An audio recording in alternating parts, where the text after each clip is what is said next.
There are men who spend their entire lives chasing the spotlight, and there are men the spotlight simply cannot leave alone. For over 7 decades, one face made the whole world laugh, a rubber-limbed, rubber-faced force of nature who could turn a simple hat rack into a comedy symphony, who could make you cry with a single look even as he was making you laugh with both feet. The world knew him as practically immortal, untouchable, a man who seemed to exist outside the normal rules of aging, of grief, of loss. But what if the smile you loved most was also the thing that cost him everything? What if the man who gave the world so much joy spent decades quietly drowning in something he could not name? And now, at 101 years old, with his family gathered close and the clock ticking in ways it never seemed to before, what is the truth they have been waiting to finally say out loud? Stay with this, because what you are about to hear is not the version they put in the press releases.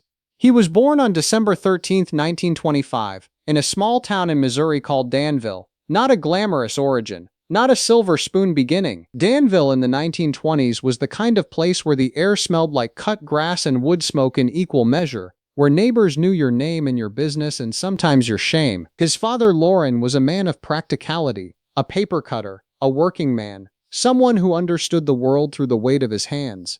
His mother Hazel was quieter, gentler, someone who watched more than she spoke, and between them came a boy named Richard Wayne Van Dyke, who would one day make presidents laugh and bring entire generations to their feet. But childhood in the Depression era was not magic. It was tight budgets and tighter silences. Dick grew up watching his father struggle with something that had no proper name back then. A pull toward the bottle, a gravitational force that alcoholism creates in a family, subtle at first and then absolutely consuming. The Van Dyke household was not a violent place. It was something quieter and sometimes harder to escape. It was unpredictable. The warmth was real, but so was the uncertainty. A boy learns very early when to make people laugh to dissolve the tension in a room. He learns to read the temperature of a space before he even crosses the threshold. He learns that performance is not just art, it is survival. That lesson would follow Dick Van Dyke for the rest of his life. Into the brightest rooms, into the darkest ones too. There is a particular kind of wound that comes not from cruelty, but from absence, from a parent who is there, and then somehow not there, who loves you genuinely, and still lets you down in ways that carve out something permanent in your chest. Dick has spoken about it in quiet,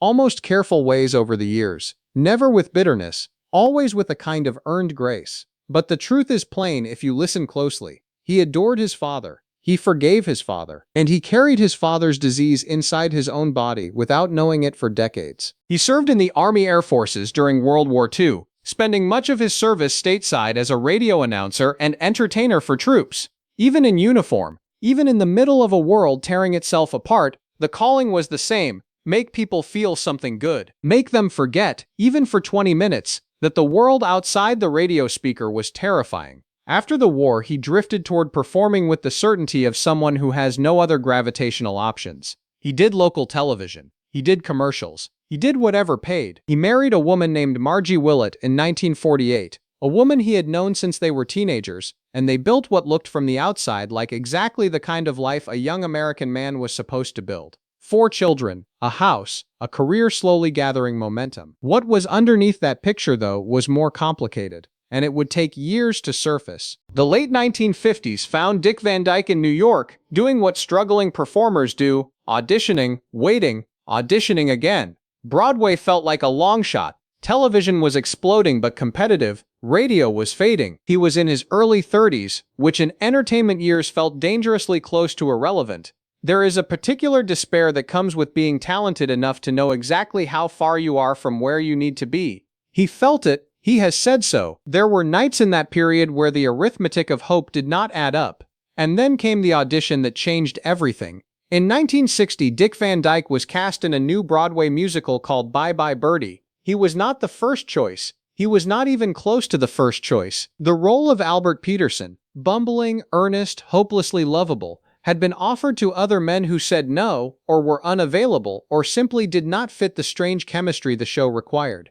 Dick walked in and something clicked that could not be manufactured or explained. He was Albert Peterson, not because he was acting, but because there was something genuinely, specifically, completely him about a man who wanted desperately to do right and kept stumbling in the most endearing ways possible. The show opened in April 1960. The reviews were luminous. Dick Van Dyke won the Tony Award for Best Actor in a Musical. The hat rack bit, the physical comedy, the way he could fill a stage not with presence but with pure kinetic joy. People did not just applaud, they felt something close to happiness watching him. The specific kind that comes from watching someone doing exactly what they were made to do. Broadway had noticed. Hollywood was next. Carl Reiner created the Dick Van Dyke Show in 1961, and what followed was something that television has been trying to recreate ever since. Rob Petrie, the character Dick played, was the first television husband who felt like an actual human being. Clumsy, creative, loving, occasionally ridiculous, and somehow entirely dignified at the same time. The Ottoman trip that opened most episodes, that stumble over a simple piece of living room furniture, became one of the most recognizable comedic gestures in American popular culture.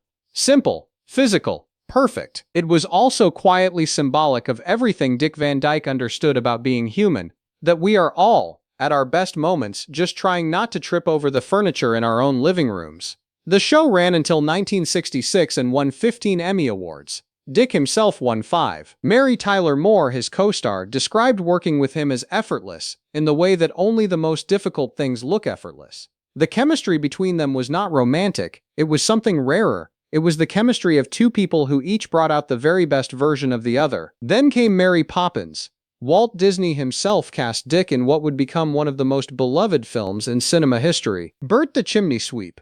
Dancing on rooftops, charming penguins, pulling color out of the gray London sky with chalk drawings and sheer belief, was everything the world needed in that particular moment. The film was released in August 1964, just months after the Kennedy assassination had left America hollowed out with grief, and it became something close to cultural medicine. Families sat in dark theaters and watched a man dance on a chalk-drawn carousel, and they laughed, and something in them unnodded. The rooftop dance sequence. The penguins. The scene where Bert draws the chalk landscape and the world tilts sideways into color and wonder. These were not just movie moments, they were moments that lodged permanently into the soft tissue of childhood memory for an entire generation, for 2 generations, for 3. The Ottoman, the rooftop, the chalk pavement drawing, that threshold between the gray world and the magical one. Remember that image. It matters more than you think. But here is the thing about men who specialize in color and light. Sometimes the thing they are running toward is also the thing they are running from.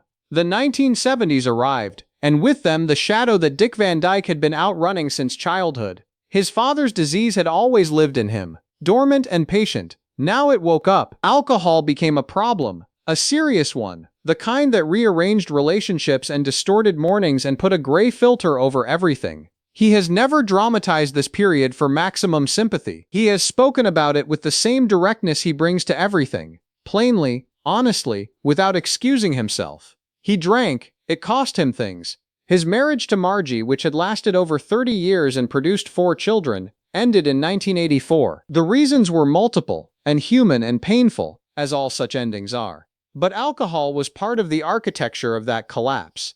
There is a particular shame that attaches itself to the child of an alcoholic who becomes one. It is layered and recursive. The thing you watched damage your parent becomes the thing you cannot put down, and you understand your parent differently, and you grieve both of you simultaneously. Dick has talked about looking in the mirror during those years and seeing his father, not in a comforting way, in a reckoning way. The rooftop dance sequence. The penguins. The scene where Bert draws the chalk landscape and the world tilts sideways into color and wonder. These were not just movie moments, they were moments that lodged permanently into the soft tissue of childhood memory for an entire generation, for 2 generations, for 3. The Ottoman, the rooftop, the chalk pavement drawing, that threshold between the gray world and the magical one. Remember that image. It matters more than you think. But here is the thing about men who specialize in color and light. Sometimes the thing they are running toward is also the thing they are running from. The 1970s arrived, and with them the shadow that Dick Van Dyke had been outrunning since childhood. His father's disease had always lived in him, dormant and patient. Now it woke up. Alcohol became a problem, a serious one, the kind that rearranged relationships and distorted mornings and put a gray filter over everything. He has never dramatized this period for maximum sympathy. He has spoken about it with the same directness he brings to everything, plainly, honestly, without excusing himself. He drank, It cost him things. His marriage to Margie, which had lasted over 30 years and produced 4 children, ended in 1984. The reasons were multiple, and human and painful, as all such endings are. But alcohol was part of the architecture of that collapse. There is a particular shame that attaches itself to the child of an alcoholic who becomes one. It is layered and recursive. The thing you watched damage your parent becomes the thing you cannot put down, and you understand your parent differently, and you grieve both of you simultaneously. Dick has talked about looking in the mirror during those years and seeing his father, not in a comforting way, in a reckoning way. He got sober. He did the work. But sobriety is not a destination. It is a daily practice, and for a man who had used performance and humor as emotional management since boyhood, learning to sit still with difficult feelings was a project measured in years, not months. His career in this period was uneven. Films that did not connect. Projects that felt like a man reaching for something he could not quite name. The world still loved Dick Van Dyke, but the love felt a little nostalgic, like something being preserved rather than something still growing. There is a particular grief in that, being adored for who you were more than who you are. And yet, because here is where Dick Van Dyke's story refuses to follow the expected script. He came back, not with a spectacular dramatic reinvention, not with a tabloid redemption arc, or a carefully staged comeback vehicle. He came back the way trees grow back after fire, quietly, from the roots, without announcing it. Diagnosis Murder, the television series he headlined from 1993 to 2001, gave him a new audience and gave him something perhaps more valuable, a reason to show up every single day to something that delighted him. The show was gentle, almost deliberately old-fashioned, and it suited him perfectly. He was not pretending to be younger. He was not trying to be something the decade required. He was simply being himself, still funny, still warm, still capable of that specific quality of physical grace that no amount of age had entirely dimmed. In 2006, he married Arlene Silver, a woman born in 1971, 36 years his junior. The world had opinions, as it always does. He did not particularly care. What he knew, and what anyone who watched them together quickly understood,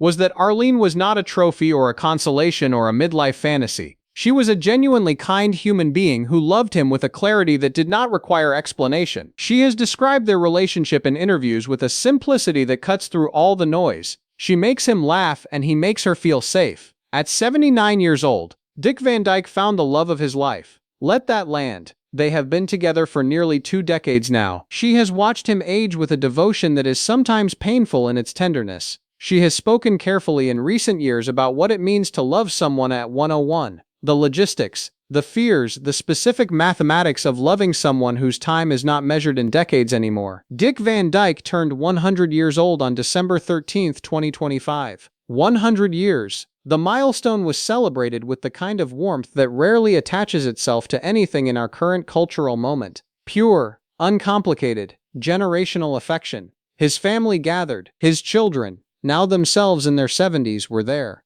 Arlene was there, holding his hand, her face carrying the specific expression of someone who knows that every day is now a gift that has to be consciously accepted. He still had his mind. He still had that laugh. The one that sounds like it starts in his whole body before it reaches his face. He still had opinions and stories and the specific irreverence of a man who has lived long enough to stop being polite about nonsense. But he also had a body that had crossed a century of use, and bodies at 101 carry their history in ways that cannot be hidden. His family, in interviews and quiet moments this past year, have begun speaking differently about him. Not with despair. Dick Van Dyke would not allow despair in his orbit, but with a kind of loving, clear-eyed honesty about what it means to be preparing for a goodbye that has been approaching for a long time. His daughter Christian, his sons Christian Anthony and Barry, his son-in-law, they speak of him with the particular tenderness that adult children develop when they are learning to love their parent in a new register, the one that holds both celebration and mourning at the same time. There have been health challenges, falls,